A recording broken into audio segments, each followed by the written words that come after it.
wabarakatuh. Saya Rihad Hasim Masari, mahasiswa aktif di Universitas Islam Negeri Sultan Maulana Hasanuddin Banten dengan NIM 221120001. Saya di sini akan membahas studi kasus. Yang studi kasus ini adalah untuk memenuhi syarat atau tugas ini adalah salah satu bagian dari ujian akhir semester di semester ganjil ini. Baiklah, saya akan mengangkat studi kasus dengan judul dampak yang timbul dari kemunculannya Imani. Lanjut ke pembahasan, alangkah baiknya kalian untuk menekan tombol subscribe dan tombol loncengnya. Dan jangan lupa untuk berikan saran dan kritiknya di kolom komentar, karena dari saran dan kritik kalian itu menambah semangat saya dalam menganalisis persoalan-persoalan yang muncul di negeri ini. Baiklah, kita memasuki ke pembahasan. Dalam peraturan Bank Indonesia nomor 20/6/PBI/2018 tentang uang elektronik ini, bahwasannya uang elektronik ini adalah alat transaksi atau alat pembayaran yang sah. Maka dari itu, dari kemunculan uang elektronik ini timbullah beberapa dampak-dampak yang mengakibatkan dari kemunculan uang elektronik ini, yang diantaranya yakni dampak positif, dampak negatif, dan dampak sosial lainnya.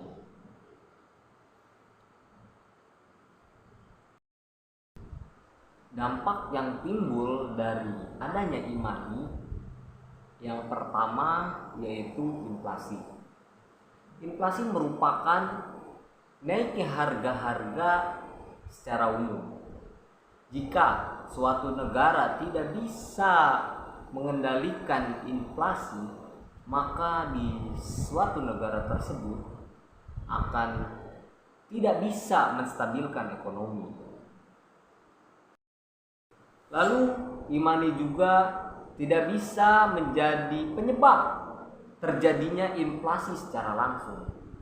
Namun demikian, Imani adalah faktor yang mempengaruhi terjadinya inflasi. Baiklah, yang selanjutnya yakni dampak positif dari kemunculan Imani. Dampak kemunculan Imani ini menjadi salah satu perkembangan dalam kemajuan bangsa ini, karena dengan menggunakan Imani, seseorang akan menjadi lebih efisien secara waktu. Karena dengan menggunakan Imani, orang atau seseorang tersebut tidak perlu jalan keluar untuk bertransaksi melalui ATM, karena Imani bisa diakses secara elektronik ataupun internet. Dan dampak positif dari adanya Imani yakni praktis dan lebih simpel dibandingkan dengan kita harus pergi jalan ke ATM untuk bertransaksi. Yang selanjutnya yakni dampak negatif dari kemunculan Imani.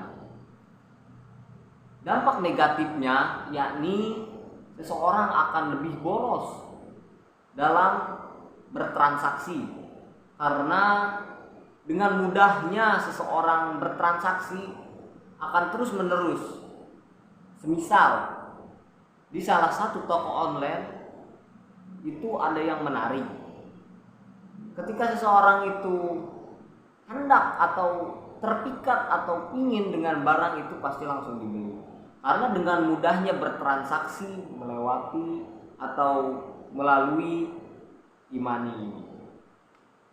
Dan dampak negatif dari adanya kemunculan e-money yakni memicunya faktor penipuan, mulai dari secara virtual ataupun lewat telepon seluler. Karena ketika seseorang daftar atau verifikasi dengan e-money pasti menggunakan nomor telepon. Yang terakhir yakni faktor sosial masyarakat terhadap kemunculan e-money. Yang saya analisis terkait dengan kemunculan e-money, masyarakat itu lebih terbantu. Mengapa lebih terbantu? Karena lebih efisien waktu, entah itu menjadi konsumen atau produsen dalam bertransaksi. Lalu seseorang yang menggunakan e-money, tentu saja seseorang itu mendukung akan perkembangan dalam kemajuan bangsa ini. Dan di luar daripada itu, masyarakat juga akan lebih merasa males, akan merasa mager. Yang biasanya keluar ke mesin ATM untuk bertransaksi, kali ini cukup dengan HP dan terbiasa dengan HP. Ketika ada masalah gangguan dan itu males banget untuk keluar. Yang saya analisis sih begitu. Dan yang terakhir, faktor dari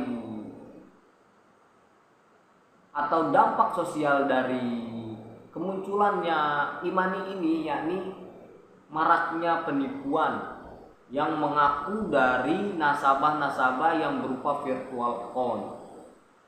Maka dari itu kita hendaknya berhati-hati dalam bertransaksi dan lebih waspada jika ada yang mengaku-ngaku dari nasabah siapapun yang tidak jelas identitasnya. Karena nasabah-nasabah yang resmi, nasabah-nasabah yang legal itu memiliki tanda-tanda khusus. Sekian dari saya, semoga bermanfaat. Wallahu muwaffiq ila aqwamit thoriq. Wassalamualaikum warahmatullahi wabarakatuh.